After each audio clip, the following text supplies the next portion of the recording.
स्वागत है आप सभी लोगों का हमारे YouTube channel star GS hub में। हम लोग अपने इस चैनल के माध्यम से मध्यकालीन इतिहास विषय पर बातचीत कर रहे थे और मध्यकालीन इतिहास में देखा जाए तो जो टॉपिक चल रहा था वो मुगल साम्राज्य था।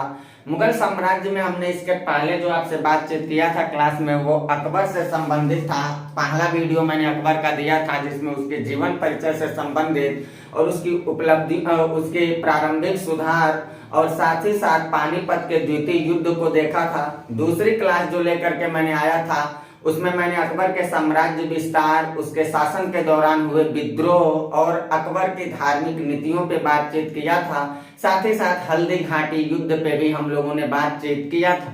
आज जिस मुद्दे पे हम लोग अकबर की तीसरी क्लास जो लेकर के मैंने आया इसमें स्पेशल हम लोग बातचीत करेंगे अकबर के 9 रत्नों से संबंधित। 9 रत्नों को देखा जाएगा और साथ ही साथ अकबर से संबंधित कुछ महत्वपूर्ण बिंदु हैं जो क्लास पहली और दूसरी वीडियो के दौरान जिनको मेंशन नहीं किया गया है उन सारे मुद्दों पे मैं आपसे बातचीत करने वाला हूँ। ये अकबर से संबंधित आज लास्ट क्लास होगी। तो कक्षा का संचालन करने से पहले हम आपसे ये कहना चाहेंगे कि अगर अभी तक आप हमारे चैनल को सब्सक्राइब नहीं किए तो प्लीज अभी आप चैनल को सब्सक्राइब कर लीजिएगा, बेल आइकन को प्रेस करिएगा, वीडियो को लाइक करिएगा और ज्यादा से ज्यादा वीडियो को शेयर करते रहिएगा ताकि आप लोगों के सहयोग को पाते हुए हमारी मनोबल बढ़े और मैं निरंतर ऐसे गुणवत्तापूर्ण कंटेंट को लेकर के अपने YouTube चैनल के माध्यम से आप तक उपलब्ध कराता रहूं। तो मैं चलता हूँ सीधे अपनी क्लास पे और हमारी ये पार्ट 3 की क्लास है। अकबर की पार्ट 3, पार्ट 1 और पार्ट 2 को अगर आप देख पाते हैं तब आप पार्ट 3 को बहुत बेसब्री के साथ समझ पाएंगे।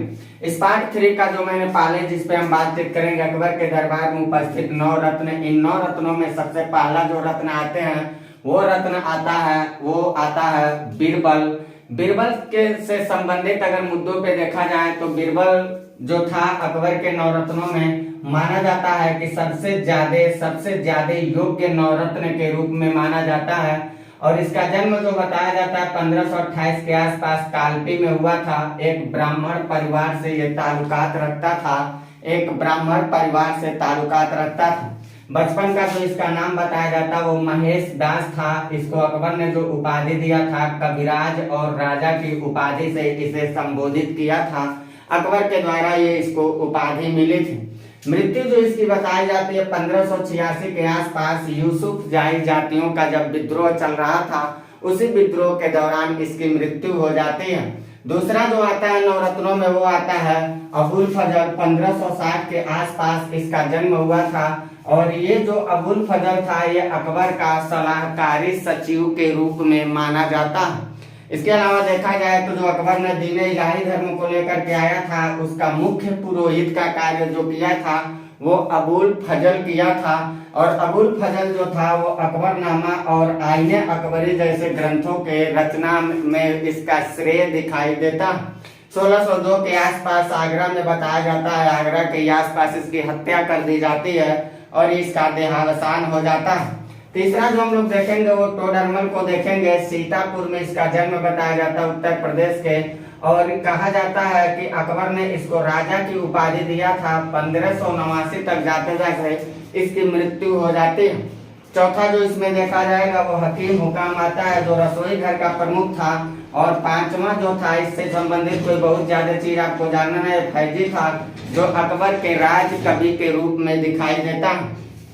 तानसेन जो है इस तानसेन को अगर देखा जाए तो ग्वालियर में इसका जन्म बताया जाता है। ध्रुपद गायन शैली का विकास किया था इसी के समय हुआ था और इसकी जो उपाधि थी वो थी कट्ठा भरण वाली विकास की उपाधि तानसेन ने धारण किया था।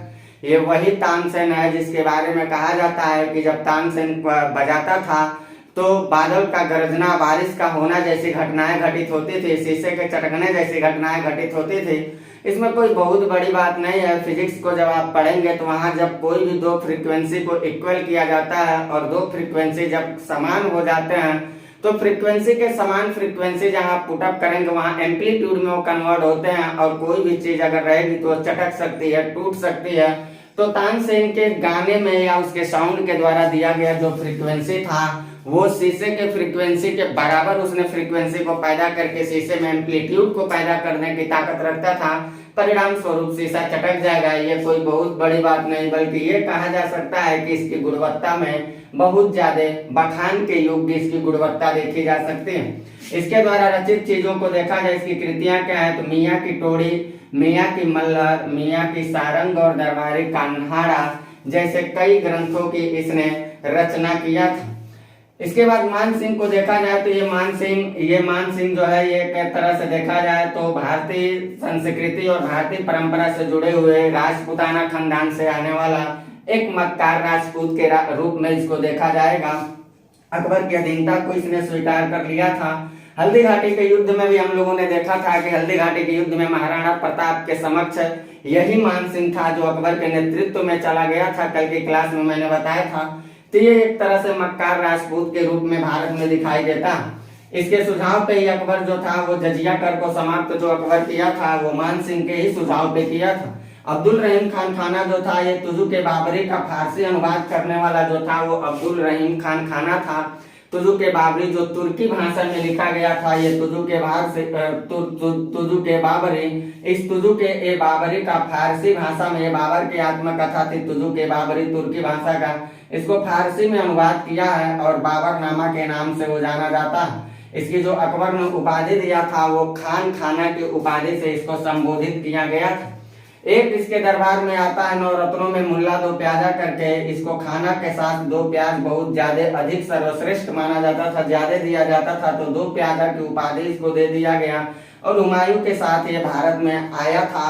तो इस तरह से देखा जाए तो अकबर के नवरत्नों में ये संबंधित इस बात को याद रखिएगा, ये भी सवाल कई बार पूछे जा चुके हैं। फिर इसकी तानसेन में अगर देखा जाए तो इसकी ये जो बुक है इसको भी कई जगहों पे इससे चर्चा किया गया है। इसके जन्म से संबंधित मुद्दों पे चर्चा किया गया है। अकबरनामा यानी अकबरी से संबंधित मुद्दों पे चर्चा कई बार किया गया है। ये उपाधि को याद रखिएगा, ये भी कई बार पूछा जा चुका है। राज कवि को याद रखिएगा, ये भी कई बार पूछा गया है। और तुजु के बाबरी को किस भाषा में किया गया था, फारसी भाषा में क्या कहलाया, इस मुद्दे को भी आप याद रखिएगा। ये भी परीक्षा में इस नवरत्न से संबंधित इतनी सारे मुद्दे कई बार एग्जाम में सवाल के रूप में आ चुके हैं। अकबर से संबंधित कुछ महत्वपूर्ण बिंदुओं पे अगर देखा जाए, जो मैंने कहा था लास्ट में बताऊंगा जो महत्वपूर्ण बिंदु हैं, इन महत्वपूर्ण बिंदुओं को तो राजस्व प्राप्ति का जो स्रोत रखा था अकबर वो जब्ती प्रणाली था। मनसबदारी प्रथा को इसने लागू किया था। मनसबदारी, मनसब का मतलब एक तरह से पद होता है। ये मनसब जो थे ये दो रूपों में हम लोग आगे जब मध्यकाल को कवर कर लेंगे, जहाँ मध्यकालीन संस्कृति साहित्य इत्यादि बातों पे बातचीत करेंगे, वहाँ मुगल काल के दौरान वो आए हुए जो सैनिक व्यवस्थाएं थी और जो मनसबदारी प्रथा था, वहाँ मैं इसे डिटेल में स्पेशल क्लास के साथ आऊंगा, वहाँ स्पेशल मैं बताऊंगा मनसबदारी प्रथा को। 1580 के आसपास देखा जाए तो जो टोडरमल था इसने दहसाला बंदोबस्त व्यवस्था को लेकर के आया था। प्रसिद्ध संगीतकार के रूप में देखा जाए अकबर के दरबार में जो था वो तानसेन था। प्रसिद्ध चित्रकार के रूप में अकबर के दरबार में जो था वो दसवंत था। और प्रसिद्ध सूफी संत जो थे वो शेख सलीम चिश्ती माने जाते हैं। जिस तरह से अलाउद्दीन खिलजी ने घोड़े दागने जैसी व्यवस्था को लेके आया था, हुलिया लिखने की व्यवस्था को लेके आया था, उसी तरह की व्यवस्था को अकबर के शासनकाल में भी दिखाई देता है। घोड़ा दागना यानी कि घोड़े के ऊपर यहाँ भी मोहर लगाए जाते थे ताकि घोड़े के नस्ल पे कोई अन्य खच्चर या इत्यादि चीजों को रख करके सैन्य वेतन न ले, इसलिए घोड़े को दागना और मोहर लगाने जैसी व्यवस्था को लेकर के अकबर भी इस व्यवस्था को अपने सैन्य व्यवस्था में लागू किया था। यानी घोड़ा दागना और हुलिया व्यवस्था यहाँ भी चर्चा में दिखाई देती है। अकबर जो था वो जनता के बीच झरोखा दर्शन भी दिया करता था, यानी कि झरोखे के रास्ते से एक बार चेहरा दिखाया करता था। ऐसा माना जाता है कि राज दरबार में लोगों के बीच एक भय और आतंक की भावना को उपस्थित करने के लिए अकबर ऐसा करता था। लेकिन अकबर के अंदर दिए हुए जितने सारे साहित्यिक स्रोत है उसके अनुसार अगर देखा जाए तो अकबर अपने प्रजा के बीच में कोई ऐसी गतिविधि को लागू करने का उसका इंटेंशन नहीं बताया जाता। तो झरोखा दर्शन भी ये देता था। अकबर के दरबार में देखा जाए तो सिकरी के क्षेत्र में अगर देखा जाए, सिकरी के क्षेत्रों में सिकरी और आगरा पहुंचने वाला जो प्रथम अंग्रेज माना जाता है अकबर के राज दरबार की मैं बात कर रहा हूँ, वो राल्फ फिंच था। 1583 से 91 के आसपास आता है। महाभारत जो जय संहिता के नाम से जाना जाता है, इसका शीर्षक जो था वो रज्जनामा था। इसका फारसी अनुवाद करने का श्रेय बदायून नकीम खां फैजी और अबुल फजल को जाता है। रामायण को स्पेशल देखा जाए तो बदायूनी के द्वारा इसको अनुवादित किया गया, लीलावती को फौजी के द्वारा अनुवादित किया जा रहा है। कश्मीर के प्रमुख आते हैं मोहम्मद हुसैन, ये अक्सर सवाल पूछे जा चुके हैं। अकबर ने इनको जरी कलम की उपाधि देने का दिया था। और लास्ट में जीवन के अंतिम चरण में देखा जाए तो 1605 के आसपास अतिसार रोग से पीड़ित होने के कारण अकबर की मृत्यु हो जाती है। अतिसार यानी कि डाइजेस्टिव सिस्टम से रिलेटेड ये बीमारी होती है। रक्त अतिसार और अतिसार जो रोग होते हैं डाइजेस्टिव सिस्टम से ही होते हैं। जैसे गौतम बुद्ध को रक्त अतिसार हो चुका था, पाचन क्रिया उनकी गड़बड़ हो चुकी थी, ऐसे अतिसार रोग भी था।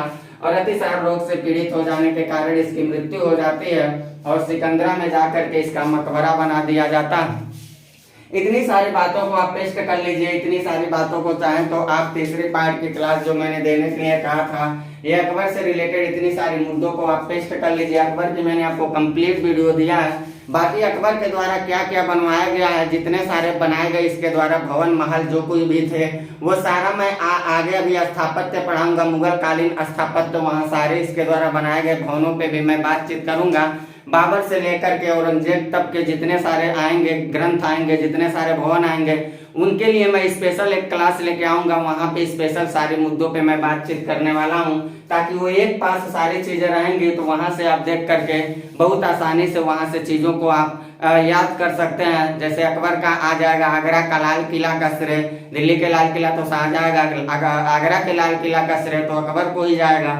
तो ऐसे जितने सारे भवन आएंगे वो सारे भवनों के बारे में मैं स्पेशल आपसे बातचीत करने वाला हूँ। इतने सारे मुद्दों को आप ले सकते हैं स्क्रीनशॉट। बाकी मैं अगली क्लास में जब मिलता हूँ तो वहां मैं बातचीत करूंगा आपसे स्पेशल जहांगीर से संबंधित मुद्दों पे।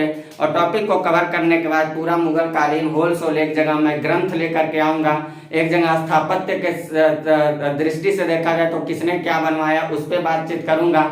अनुवादित ग्रंथों पे एक स्पेशल क्लास लेके आऊंगा, वहां सारा मुगल कालीन में बातचीत करूंगा। इस तरह से मैं औरंगजेब की क्लास को कंप्लीट होने के बाद 2 से 3 क्लास के साथ आऊंगा, जहां इन मुद्दों पे मैं आपसे बातचीत करने वाला हूं।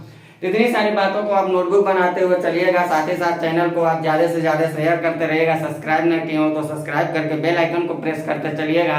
मिलता हूं मैं अपनी अगली क्लास में जहांगीर के साथ। तब तक के लिए लेता हूं मैं आपसे इजाजत। Bye, best of luck.